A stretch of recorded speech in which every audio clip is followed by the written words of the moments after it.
Pascal, vous me répondez aussi par oui ou par non. Ah ben moi je réponds par oui ou par non à toutes les questions possibles. Alors on fait le même jeu, donc question à vous et question à moi. Eh ben question, est-ce que le Hamas est une organisation terroriste? Non. Bon, la discussion... Maintenant, je vous pose une question. La discussion est difficile, hein. La discussion va être difficile après, parce que... Pascal, nous avons dit que vous posez une question, je pose une question. Vous avez raison, je me plie à votre règle. D'accord. Est-ce que vous condamnez les tueries des Israéliens à Gaza? Des civils. J'ai envie d'intervenir. Louis de Ragnel veut intervenir. Non, c'est vous qui répondez, Pascal. Pardon, mais en fait, qui a attaqué qui? Enfin, ils se défendent, là, les Israéliens. Est-ce que vous condamnez les bombardements d'Israël sur les civils de Gaza? Mais qui a... C'est ma question. Mais cher, comment dire, Mohamed... Vous voyez, on joue pas le même jeu. Je vous réponds. Non, on a dit oui, non, on n'a rien dit d'autre. Eh ben moi, je vous dis que je ne peux pas les condamner, puisque ça s'appelle une non, réponse. Donc sinon, donc vous avez dit non. Bah oui. Ok, c'est bon, donc on continue si vous voulez, il n'y a pas de problème. Bah, c'est-à-dire que c'est on un a peu... dit oui, non. C'est-à-dire qu'en fait, Israël ne vise pas des civils. Ah bon? Non.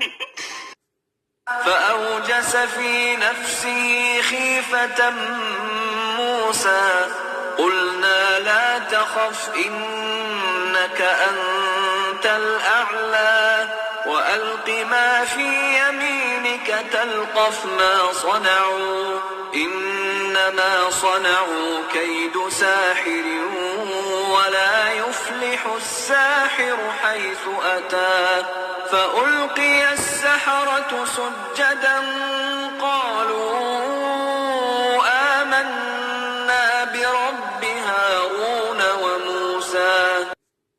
Moïse ressentit quelque peur en lui-même. Nous lui dîmes, n'aie pas peur, c'est toi qui auras le dessus. Jette ce qu'il y a dans ta main droite, cela dévorera ce qu'ils ont fabriqué. Ce qu'ils ont fabriqué n'est qu'une ruse de magicien, et le magicien ne réussit pas, où qu'il soit.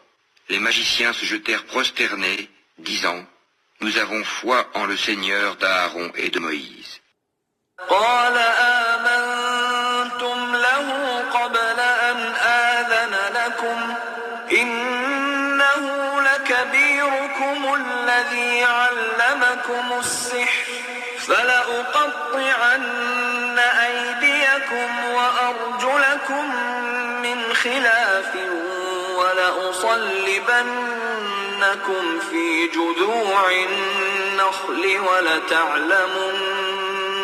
ولتعلمن أينا أشد عذابا وأبقى قالوا لن نؤثرك على ما جاءنا من البينات والذي فطرنا فاقض ما أنت قاض إنما تقضي هذه الحياة الدنيا. Alors Pharaon dit, avez-vous cru en lui avant que je ne vous y autorise? C'est lui votre chef qui vous a enseigné la magie. Je vous ferai sûrement couper mains et jambes opposées, et vous ferai crucifier au tronc des palmiers, et vous saurez avec certitude qui de nous est plus fort en châtiment, et qui est le plus durable. Par celui qui nous a créés, dirent-ils, nous ne te préférerons jamais à ce qui nous est parvenu comme preuve évidente. Décrète donc ce que tu as à décréter, tes décrets ne touchent que cette présente vie.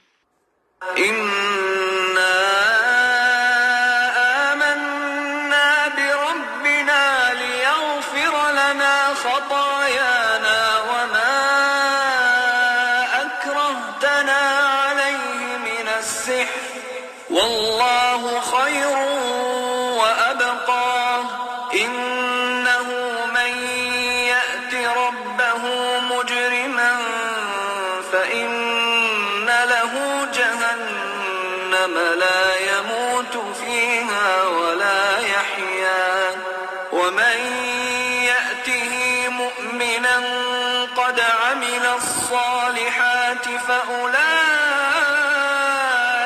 لهم الدرجات العلا جنات عدن تجري من تحتها الأنهار خالدين فيها وذلك جزاء من تزكى.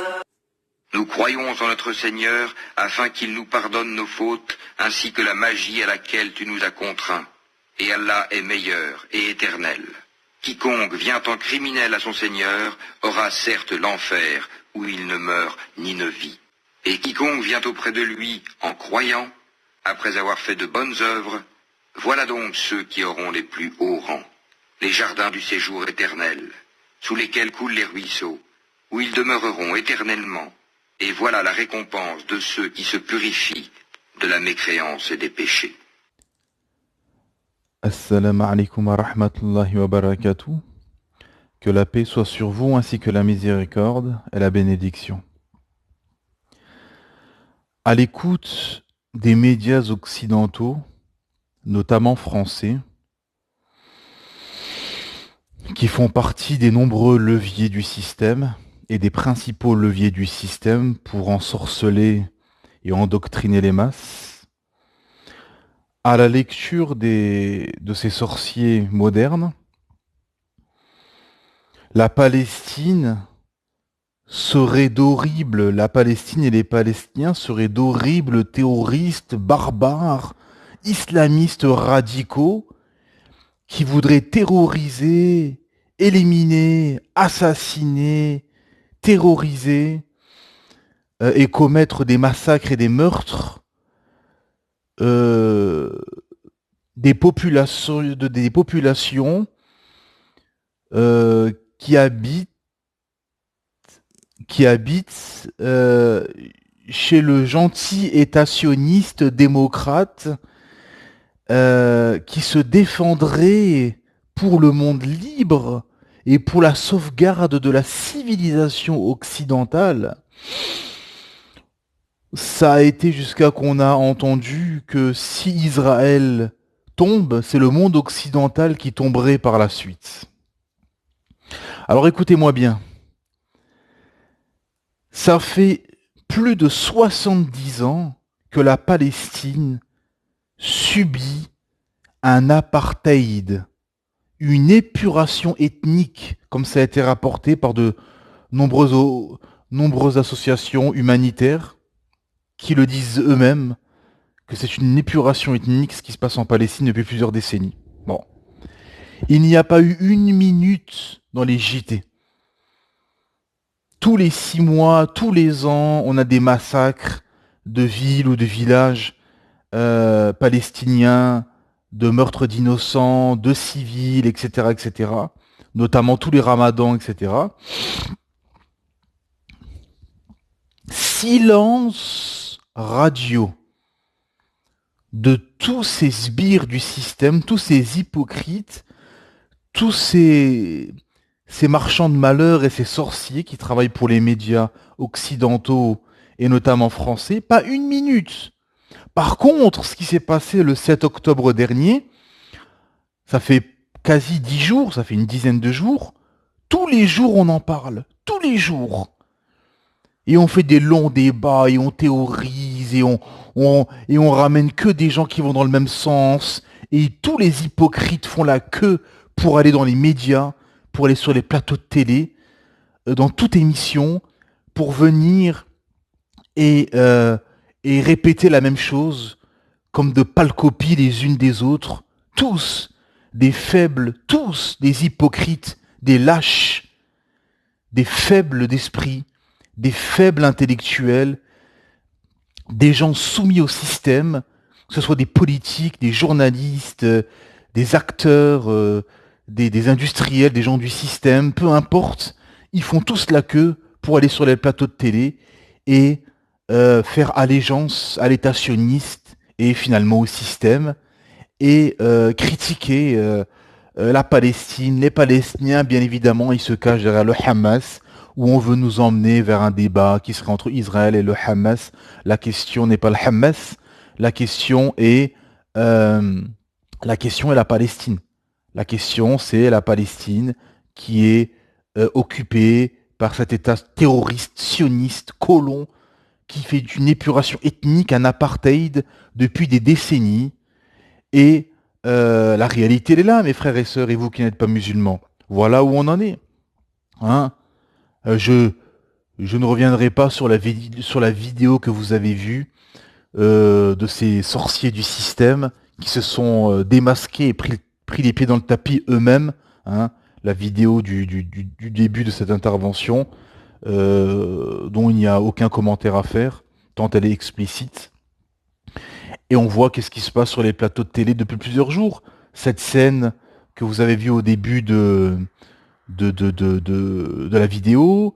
On a vu dans cette émission de faible d'esprit Hanouna, où les gens qui ont émis une objection au consensus médiatique qui érigerait Israël comme un pauvre État démocratique qui se défendrait face aux horribles islamistes radicaux du Hamas et palestiniens, etc. Hein.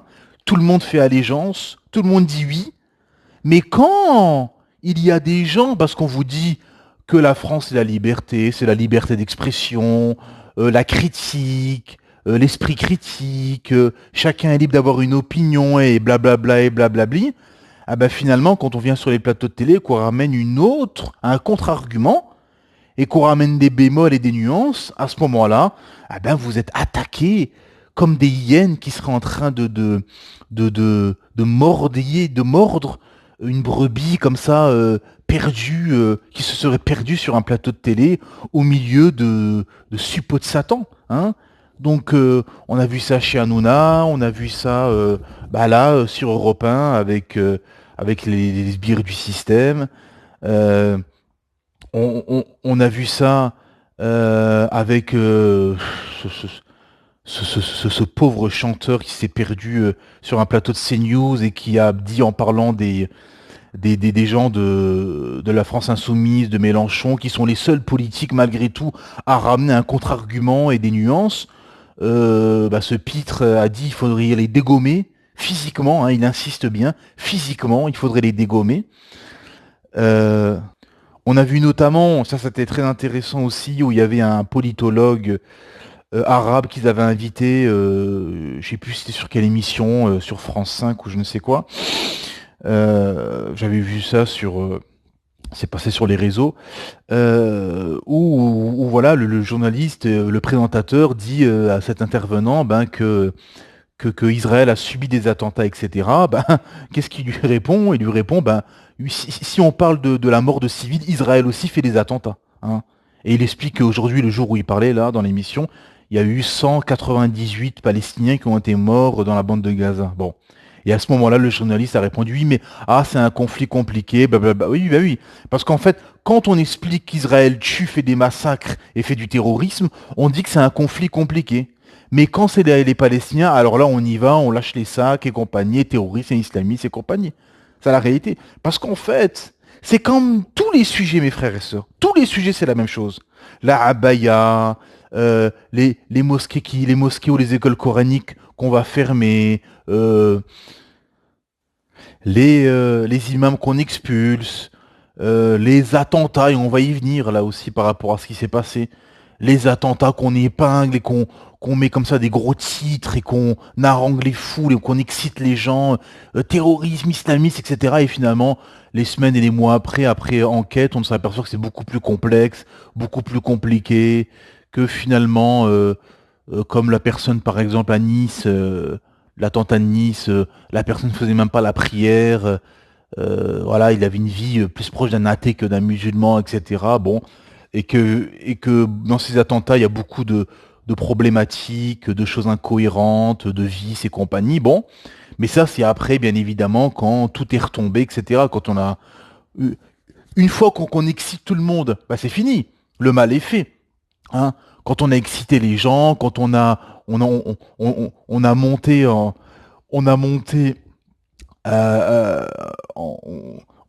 l'affaire comme un drame national où ce serait la civilisation occidentale qui sera attaquée par l'islamisme radical et blablabli blablabla.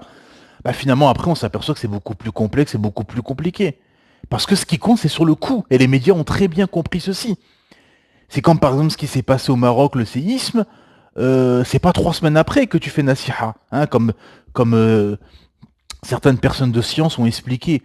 C'est pas 3 semaines après, c'est comme quand il y a un décès dans une famille. C'est pas 1 mois après que tu fais nasiha, que tu fais da'wah, c'est sur le coup. Parce que sur le coup, les gens, ils sont tétanisés, ils ont le corps ouvert, les yeux ouverts, les oreilles ouvertes, et donc là, ils sont prêts à entendre un discours qui va les percuter, ou les percuter ou les déranger.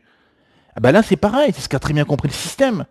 On harangue les foules, on crie, on invite sur les plateaux de télé tous les chiatines, et l'islamisme, et le radicalisme, et blablabla, blablabla. Et après, 1 mois, 2 mois après, on s'aperçoit qu'en fait, c'est beaucoup plus compliqué, que la personne était même pas un musulman pratiquant, etc., etc. Mais ça, c'est bien évidemment après, une fois que tout le monde est passé à autre chose, et ça n'intéresse plus grand monde. Parce que, et on le voit très bien, ce qui se passe en ce moment, il y a eu le meurtre d'un professeur, parce que forcément, tous les jours, il y a des règlements de compte, il y a des meurtres, il y a des assassinats, il y a des crimes, il y a ci, il y a ça. Mais là, dès que c'est quelqu'un qui serait, entre guillemets, musulmane, il aurait soi-disant crié Allahu Akbar, ou je ne sais quoi, ou il aurait des cris religieux, et en plus, regardez, subhanallah, je mets une parenthèse, ce qui est fascinant, c'est qu'à chaque fois, c'est toujours le Jumu'ah. C'est toujours le vendredi. Ça, toujours. C'est souvent, en tout cas, le vendredi. Et souvent, même autour de l'heure du Jumu'ah. Donc, pendant que des millions de musulmans sont en train de s'organiser, planifier, se battre pour trouver une pause, pour aller faire leur Jumu'ah, planifient, s'organisent, se préparent, prennent une douche, se parfument, mettent leurs plus beaux vêtements, lisent Surat al-Kahf, etc., font toutes les sunnahs du vendredi, pendant que tous ces millions de musulmans se préparent, et même beaucoup de sœurs aussi, eh ben, vous avez des gens comme ça, à gauche, à droite, qui vont commettre des assassinats, des crimes, des meurtres, etc. Ça n'a aucun sens. C'est comme il y a quelques années, quand il y avait eu un attentat à Londres, pendant le Ramadan, et ce qui est extraordinaire, c'est que c'était à l'heure du ftour. Ça s'est passé, ça en était à l'époque, c'était au mois de juin, juillet, le ftour il était à pratiquement 22h, même là-haut à Londres. Et quasi à l'heure du ftour, à l'heure de la rupture du jeûne, hein, ces jeunes avaient commis un crime ou je ne sais quoi. Donc là, on s'est dit, c'est une farce. Ces jeunes-là, si c'est des musulmans qui pratiquent l'islam, ils sont à table en train de manger et rompre leur jeûne. S'ils le font pas, c'est qu'ils pratiquent pas l'islam. Et s'ils pratiquent pas l'islam et qu'ils tuent, ça n'a rien à voir, hein, un islamisme radical ou je ne sais quoi, parce qu'ils pratiquent pas l'islam, donc ça n'a aucun sens.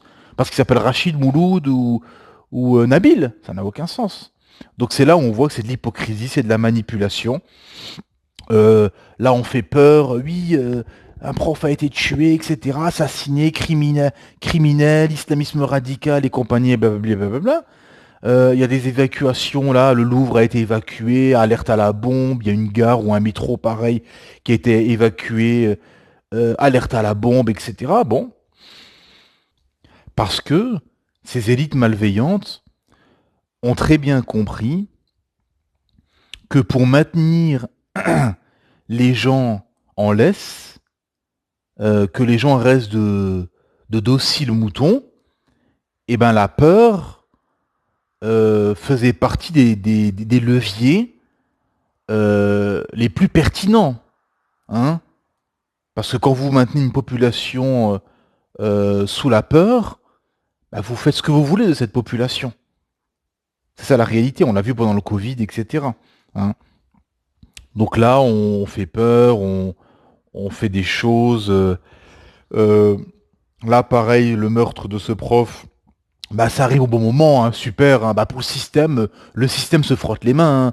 Quelle coïncidence heureuse, pendant que ils n'arrêtent pas depuis plusieurs jours, depuis le 7 octobre, en train de faire passer les Palestiniens pour des terroristes radicaux qui voudraient tuer les gentils Israéliens qu'on voit. Il y a plein de vidéos qui tournent où ce sont d'horribles personnages qui veulent juste tuer les animaux palestiniens, comme eux les appellent d'ailleurs. Hein. Eux-mêmes appellent les Palestiniens, les Arabes, les animaux qu'il faudrait éliminer. Le président israélien lui-même a dit qu'il n'y a pas d'innocents à Gaza. en sous-texte que tous les gens qui habitent là-haut sont des terroristes qu'il faudrait éliminer et assassiner. Et de son côté, la France, qui est soumise à Israël et aux USA, ben forcément, ben ils font le jeu et ils maintiennent cette peur avec un pseudo-attentat et quelques alertes à la bombe à gauche, à droite, tout ça en même temps, hein, ça tombe bien pour le système, hein, heureuse coïncidence. Malgré tout ça, les gens restent éveillés et comprennent qu'il se passe quelque chose d'inhabituel, hein, que sur les plateaux de télé, c'est à sens unique, les gens sont dans le délire, c'est ce qui se passe sur les plateaux de télé, c'est du délire complet. Malgré cela, ils s'humilient, et malgré qu'ils soient tous ensemble, main dans la main, à répéter la même chose en chœur, ils arrivent à se prendre les pieds dans le tapis, comme la vidéo du début. Et ça, c'est intéressant, parce que ce qu'il faut comprendre, avant de rentrer dans le cœur, parce que le cœur, évidemment, c'est l'islam. C'est ça qui cristallise le monde. C'est ça le fond, en fait. Hein, c'est ça la réalité, mes frères et sœurs. Et vous qui n'êtes pas musulmans. Parce que forcément, la violence, c'est l'outil des faibles. Hein. Quelqu'un qui est faible intellectuellement, il lui reste plus que les poings et la violence. Hein. Et donc, via ces attentats, ces pseudo-attentats, on veut faire passer les musulmans pour des gens qui n'auraient pas d'arguments intellectuels, spirituels, des arguments verbaux pour pouvoir rétorquer et contre-argumenter. Hein. On fait passer les musulmans pour des gens barbares qui, pour faire avancer leur cause, veulent terroriser, veulent, etc. Alors que pas du tout. Alors que justement, ils font tout pour inviter aucun musulman sur les plateaux de télé pour contre-argumenter et les humilier. Hein, parce qu'ils savent très bien que s'ils invitent des musulmans qui ont de la répartie, qui ont de la science, qui savent bien s'exprimer en français, hein, pas ce pseudo-imam, ce pseudo-imam qui a de nombreux égarements que tout le monde connaît, qui était à la manif pour Israël, mais qui n'était pas à la manif pour la Palestine, hein, ce guignol qui a vendu son âme à ce système corrompu. Hein. Donc forcément, ils savent que s'ils invitent des gens comme ça, pertinents, qui ont les arguments scientifiques, techniques pour leur répondre, ils les humilient en fait. Ils les humilient sur leur plateau de télé. Donc forcément, ils invitent que des gens dociles ou que des gens qui sont tous d'accord et qui valident tous le système, quoi. Hein. Après, au-delà de ça aussi, entre parenthèses, c'est que bien évidemment, quand on voit ce jeune là qui a tué ce professeur, bien évidemment, hein, en islam, ça n'a aucun sens. Hein. En islam, c'est pas des gens individuels qui vont aller tuer n'importe qui, des gens, des concitoyens qui ne te veulent aucun mal, qui n'ont pas d'armes, qui ne veulent pas te tuer, etc. Ça n'a aucun sens et l'islam interdit ce genre d'acte, bien évidemment. Les meurtres d'innocence et de l'injustice, et l'islam est contre l'injustice. Hein. Parmi les finalités de l'islam, il y a justement, combattre l'injustice. Hein. Et combattre l'injustice ne passe que par l'application de la révélation divine, hein, ce qu'Allah Ta'ala nous explique dans la sourate Al-Hadid. La réalité, voilà, la parenthèse que je voulais mettre, c'est que vous avez aussi des jeunes, et comme ce jeune-là, c'est comme les émeutes, en fait, c'est la même chose. C'est-à-dire qu'en fait, c'est des jeunes qui sont déboussolés, qui sont entre deux systèmes. À la maison, ils sont en Tchétchénie, au Maroc, au Sénégal, en Turquie. Dehors, ils sont en France. Plus, ils sont dans des quartiers où c'est des cocottes minutes, à ciel ouvert, où ça crie, ça trafique, ça vend de la drogue, ça violence, injustice, bordel complet, etc. Donc forcément, ces jeunes ne grandissent pas dans un milieu homogène et dans un milieu paisible. Hein. Comme je prends souvent cet exemple qui est pertinent, les Qurayshites qui étaient des gens qui étaient dans la Jahiliya, dans le shirk, dans l'ignorance et le paganisme, ils confiaient leurs enfants aux gens du désert pour qu'ils grandissent dans un endroit prospère, en paix et au calme, quoi. Donc ça laisse à méditer. Donc le fond, en fait, le fond, parce qu'on sait très bien c'est quoi le fond, la finalité finalement. Le fond, c'est l'islam.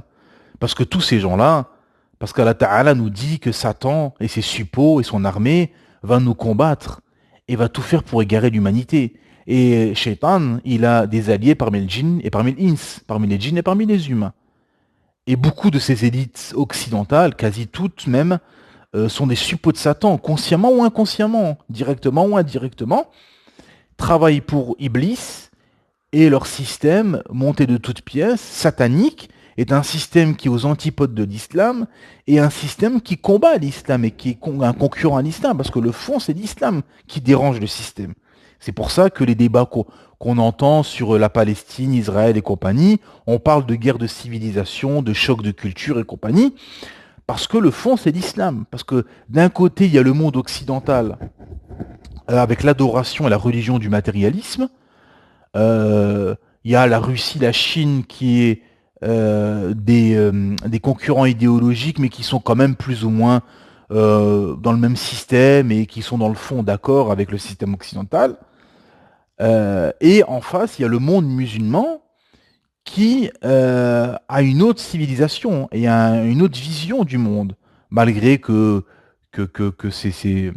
qu'on épuise un empire, un califat, avec une gouvernance islamique et avec le projet de société globale islamique, etc., où c'est des pays qui ont été colonisés, et ils se relèvent petit à petit, et forcément, ils ont tout, ils ont plein de défauts laissés par l'ex-colon, etc. Bon, mais voilà, le fond, c'est ça.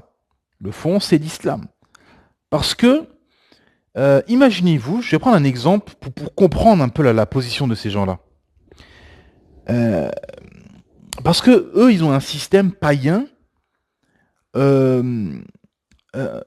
ils veulent que les masses, que les gens adorent, mais adorent quoi? Ils veulent qu'ils adorent leur État-nation. Ils ont même fabriqué des compétitions internationales, comme des Coupes du Monde de foot ou des Jeux Olympiques, pour encore plus haranguer l'orgueil nationaliste. Hein. Ils veulent que tu adores la musique.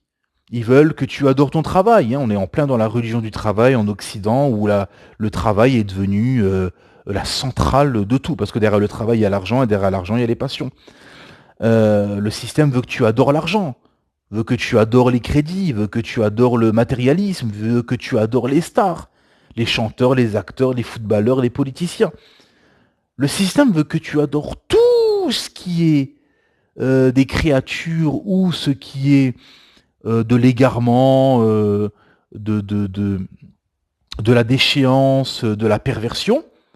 Mais surtout, le système ne veut pas que tu adores ton créateur Allah subhanahu wa ta'ala et que tu appliques l'islam. Pourquoi? Je vais donner un exemple.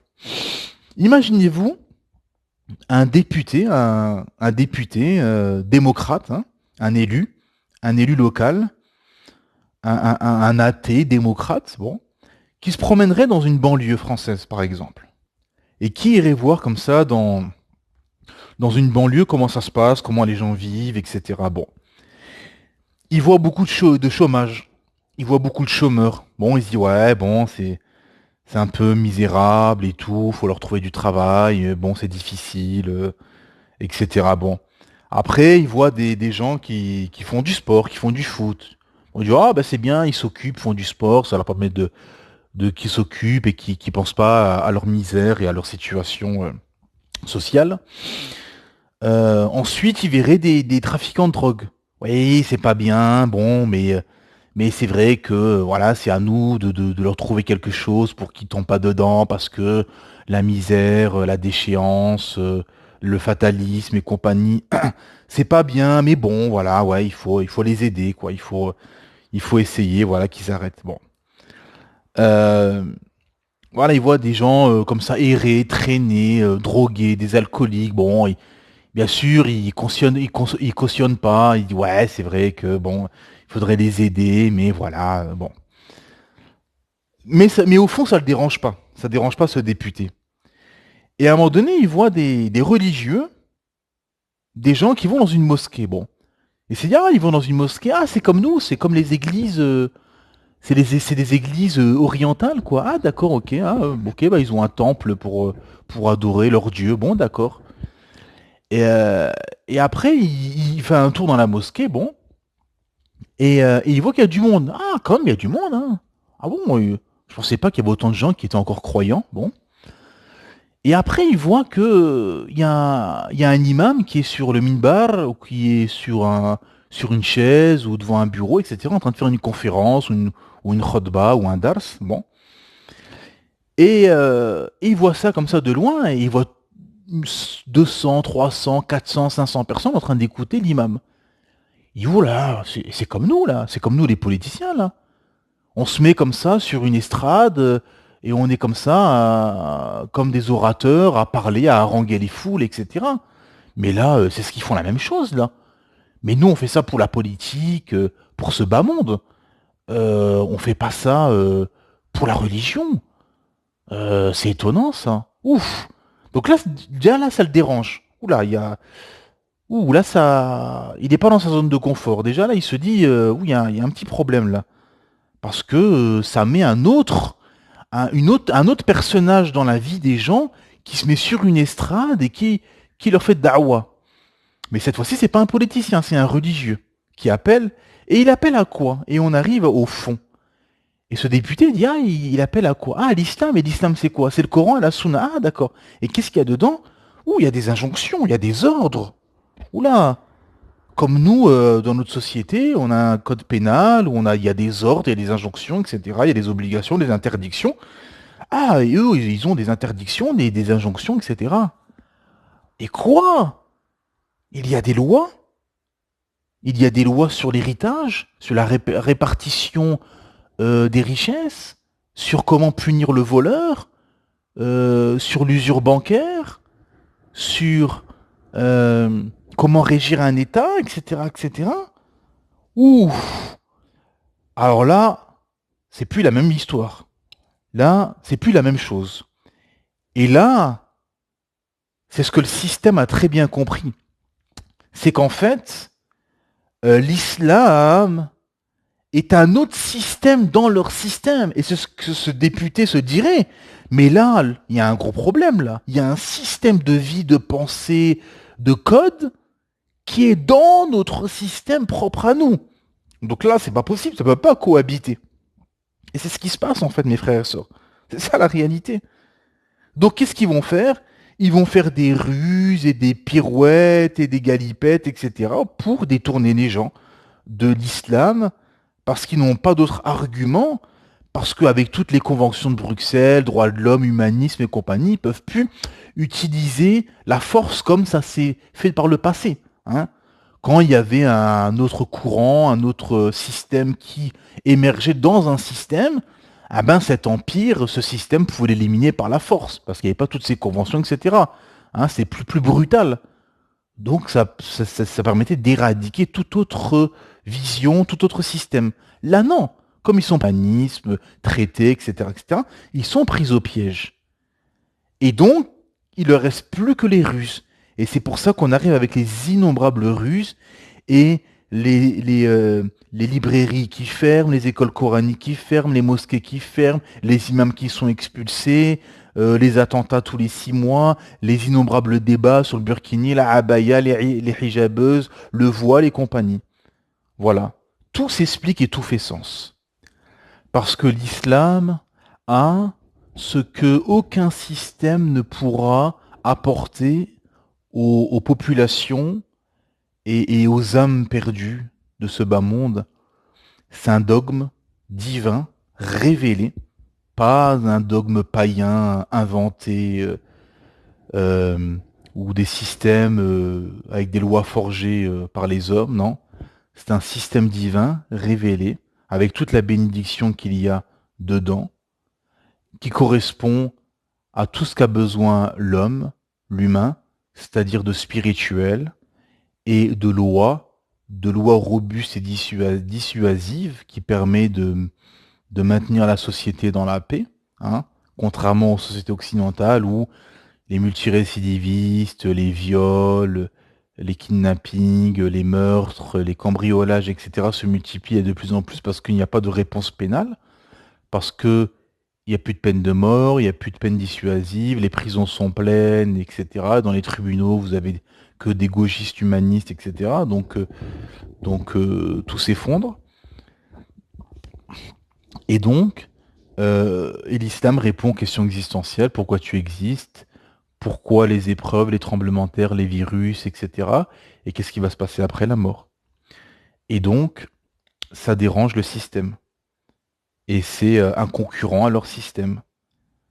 Et l'islam est le seul système et le seul dogme qui rassemble des millions de gens fi sabilillah, pour Allah subhanahu wa ta'ala, pour l'invisible, à la Mecque. Il n'y a aucun rassemblement qui rassemble des millions de personnes dans un endroit sur la surface de la terre, avec des gens qui viennent de tous les horizons du monde et qui se rassemblent et qui dépensent des fortunes parfois pour venir à la Mecque faire le Hajj. Et ça, personne ne peut accomplir ceci. Personne. Vous allez me dire, oui, il y a des rassemblements, que ce soit pour le travail, que ce soit pour les vacances, les gens qui se réunissent sur des plages, les plages quand les plages sont bondées, les parcs d'attractions, les endroits de divertissement, etc. Premièrement, ce n'est pas des millions de gens, et surtout, deuxièmement, c'est pour le plaisir, c'est pour l'assouvissement des passions et des plaisirs et du divertissement. Il y a un intérêt derrière. Les temples du travail, les gens y vont pour un intérêt pécunier, pour l'intérêt de ce bas monde, pas pour l'au-delà. Il n'y a aucun système qui peut rassembler des millions de personnes pour un intérêt qui relève de l'invisible, qui relève de l'au-delà. Et c'est ça qui fait mal à ce système, c'est qu'il ne peut pas répondre aux questions existentielles, il ne peut pas apporter ce que l'humain a besoin de spiritualité, de transcendance, et il ne peut pas rassembler des millions de gens derrière un imam pour prier, pour un Jum'a ou pour un Hajj, sans intérêt pécunier derrière. Voilà la réalité. Et nous, dans tout ça, le monde musulman, à part des rassemblements qui ne sont pas des outils, comme j'expliquais sur Twitter, les rassemblements, les manifestations qui sont étrangers à l'islam et qui ne sont pas des actes que le prophète Mohammed sallallahu alayhi wa sallam et les sahaba radiyallahu anhum ont utilisés. Donc si ils ne l'ont pas utilisé, c'est qu'il n'y a pas de bien, car le prophète Mohammed sallallahu alayhi wa sallam nous a montré tout bien et nous a prévenu et nous a mis en garde contre tout mot MAUX. Et si le prophète Mohammed sallallahu alayhi wa sallam et les sahaba radiyallahu anhum qui ont subi tout ce que aucun musulman ne pourra subir et qui ont subi injustice, torture, meurtre, etc. de la part des Qurayshites, n'ont jamais utilisé cette méthode de se rassembler, de manifester, etc. C'est que ce n'est pas une méthode viable, ce n'est pas une bonne méthode, et de toute façon, c'est une méthode qui est étrangère à l'islam. Au contraire, ils ont craint Allah subhanahu wa ta'ala, ils sont revenus, ils se sont réformés, et ils sont revenus au kitab et à la sunna. Et c'est ça à quoi nous appellent les savants, pour que la Palestine nous revienne, et pour que le monde musulman soit uni sous une seule bannière, et qu'on redevienne un empire, sous une gouvernance islamique, sous la loi d'Allah subhanahu wa ta'ala, c'est de se réformer, de faire une réforme de l'âme, du cœur, de se réformer chacun individuellement, et de revenir au kitab et à la sunna. C'est la seule solution, et d'emprunter le seul chemin viable, c'est le chemin de la sunna, du messager d'Allah, sallallahu alayhi wa sallam, et pas prendre des chemins autres que celui du messager d'Allah, sallallahu alayhi wa sallam. Et donc voilà, vous avez des États musulmans qui disent qu'il faut mettre la pression aux instances internationales, qui condamnent de loin, qui se rassemblent, qui... on a vu ça, c'est un peu pour illustrer ce propos, un présentateur égyptien a pleuré à l'antenne en direct. Et moi, comme j'ai tweeté, ce n'est pas sur les morts qu'il faut pleurer, hein, qui pour la plupart, alhamdoulilah, sont des shuhada, sont des martyrs. Ce n'est pas sur les pleurs, ce n'est pas sur les morts qu'il faut pleurer, c'est bien sur les vivants qui sont pleurés, qu'il faut pleurer, pardon. C'est sur les vivants qu'il faut pleurer, c'est sur nous qui sommes là, incapables, faibles, qui sommes pauvres, qui sommes incapables de défendre et d'aider nos frères et nos sœurs physiquement sur le terrain, pas du blabla et de la philosophie lointaine. C'est sur les vivants, hein, qu'il faut pleurer et sortir les mouchoirs blancs et, euh, et s'accabler. Parce que les morts, ils sont morts, alhamdulillah, ils ont quitté ce bas monde d'épreuves. S'ils sont morts shahid, alhamdulillah, c'est une ni'ma énorme qui leur attend. C'est sur les vivants qu'il faut pleurer, qu'il faut sortir les mouchoirs, parce qu'on est d'une faiblesse, mes frères et sœurs, et d'une pauvreté. On est divisé en États-nations. Ces événements, quand vous avez des événements comme ceci, ça rappelle et ça révèle et ça montre encore plus à quel point nous sommes divisés, nous sommes faibles, nous sommes incapables de nous unir et d'affronter ce système, ces diables humains qui massacrent et qui torturent et qui tuent nos frères et sœurs palestiniens ou syriens ou autres à travers le monde, ouïghours, Rohingyas en Birmanie, ou les musulmans en Inde qui sont massacrés aussi. Nous sommes incapables parce que nous sommes divisés, parce que nous sommes désunis, parce que voilà, on cherche l'honneur par autre chose, par son État-nation, on s'enorgueillit de notre État-nation, de nos drapeaux, etc. Et voilà, on cherche pas. C'est comme en Palestine, vous avez beaucoup de gens, ben ils sont là, ils sont plus dans l'adulation, dans l'adoration de la Palestine, du drapeau palestinien, de leur terre et compagnie, que réellement de l'islam, de secourir l'islam. C'est ça la réalité cruelle dans laquelle nous sommes. C'est que si nous sommes humiliés et que nous sommes incapables de nous défendre, c'est que tout simplement, on est comme dans le hadith du messager d'Allah, sallallahu alayhi wa sallam, où quand il nous dit que les communautés les différentes communautés vont venir autour de nous, comme on va autour d'un repas. Et bien évidemment, les gens ont demandé que ceci sera dû au fait que nous sommes peu nombreux. Non, vous serez nombreux à cette époque, nous dit Rasulullah sallallahu alayhi wa sallam. Vous serez nombreux, mais vous serez comme l'écume de la mer. Vous serez faibles, méprisables. Allah retirera des cœurs de vos ennemis la peur qu'ils avaient de vous et mettra dans vos cœurs l'wahn. Et Sahaba, vous savez ce que voulait dire l'wahn. Mais il leur a dit, qu'est-ce que tu veux dire par là? Et il leur dit, vous allez aimer cette dunya et vous allez détester la mort, rapportée par Abu Daoud et authentifiée par Sheikh Al-Albani rahimahullah. Et voilà dans le malheur dans lequel nous sommes, tout simplement. Nous sommes dans cette faiblesse et tant qu'on ne sera pas unis sous une seule bannière, sous le tawhid, qu'on n'aura pas le logiciel des compagnons, c'est-à-dire Sami'na wa ata'na, nous avons entendu et nous avons obéi, et qu'on aura un logiciel matérialiste, athée, comme j'ai assez développé dans les précédentes interventions, ce logiciel athée, matérialiste, je crois, je pense, selon moi, etc., eh ben on sera dans cet état, voilà, tout simplement. Elle est là la terrible réalité. Et aujourd'hui, l'heure n'est pas aux pleurniches, au rassemblement, à je ne sais quoi. L'heure est à l'action, mais pour agir, il faut ne pas avoir peur, craindre seulement Allah subhanahu wa ta'ala, et malheureusement, beaucoup dans nos rangs craignent plus les gens que leur créateur Allah subhanahu wa ta'ala. Et ça, il faut le dire, mes frères et sœurs, c'est une réalité. C'est que beaucoup de musulmans craignent plus les créatures craignent plus leurs ennemis que leur créateur Allah subhanahu wa ta'ala, car Allah subhanahu wa ta'ala nous dit, et Allah, traduction dans le sens, Allah a promis à ceux d'entre vous qui ont cru et fait de bonnes œuvres, qu'il leur donnerait la succession sur terre, comme il l'a donné à ceux qui les ont précédés. Il donnerait force et suprématie à leur religion qu'il a agréée pour eux.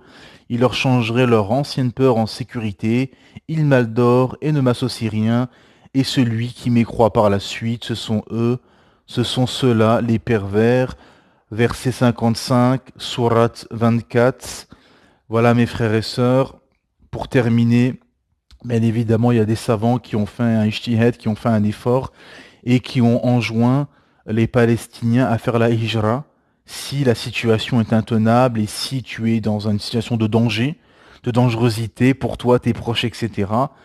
Les savants, notamment Cheikh Rabbani Rahimahullah, a fait une fatwa, des savants ont fait des fatwas qui vont dans ce sens, de quitter cette terre parce que nous ne sommes pas meilleurs que Rasulullah sallallahu alayhi wa sallam, la meilleure créature de toute la création, le meilleur homme et le meilleur prophète, et les meilleurs hommes après les prophètes ont fait la hijra et ont quitté la meilleure ville, la meilleure terre, la Mecque, ont quitté cette terre parce que la situation était intenable et que les Qurayshites les massacraient, subissaient nombre d'injustices.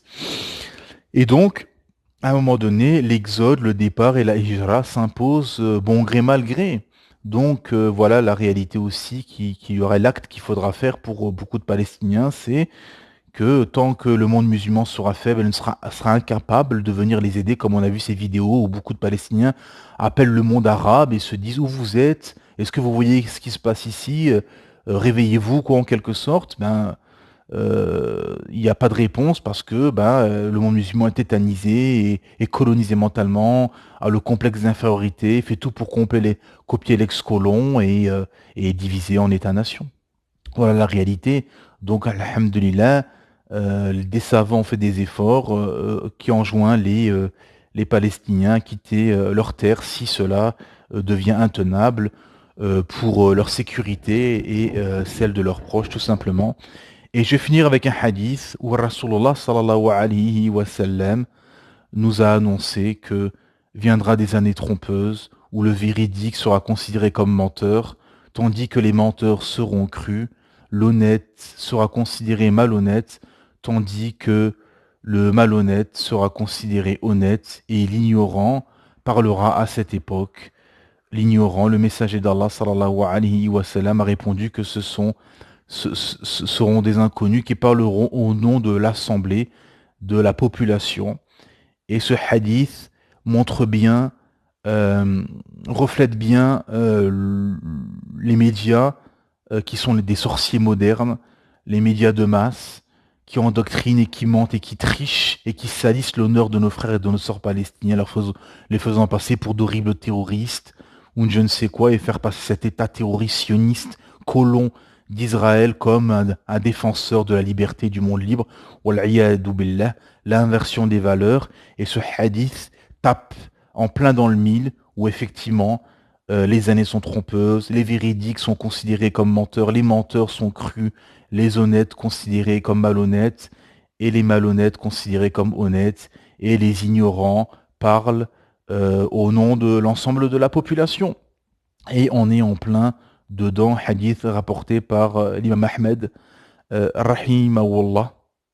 Voilà ce qu'on pouvait dire, mes frères et sœurs, sur cette manipulation des sorciers médias, et ce qui attend, les défis qu'attend le monde musulman et les musulmans les années à venir, de s'unir sur le tawhid, sur le kitab et la sunna, d'éduquer les nouvelles générations sur ceci, d'être fiers, forts, et d'être unis, de ne pas se perdre comme beaucoup de frères que je vois sur Twitter, sur les réseaux, se perdre en d'innombrables débats, se chamailler, parce que toi t'es de tel groupe, toi t'es tel savant, toi ceci, toi cela. Non, l'heure est à l'union, bien évidemment, s'unir sur la vérité, pas sur de l'innovation, sur du faux, sur de l'égarement, bien évidemment. Et qu'Allah subhanahu wa ta'ala facilite nos frères et sœurs palestiniens, qu'Allah subhanahu wa ta'ala les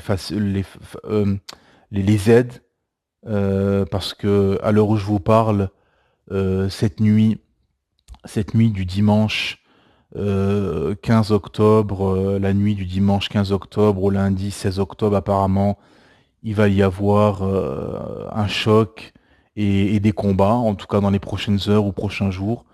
Donc qu'Allah subhanahu wa ta'ala facilite nos frères et sœurs palestiniens et qu'Allah subhanahu wa ta'ala anéantisse les ennemis de l'islam et les ennemis des musulmans et du monde musulman, et qu'Allah subhanahu wa ta'ala nous unisse sous sa religion, l'islam, et nous maintienne sur ce sentier lumineux, l'islam. سبحان ربك رب العزة عما يصفون والسلام على المرسلين والحمد لله رب العالمين.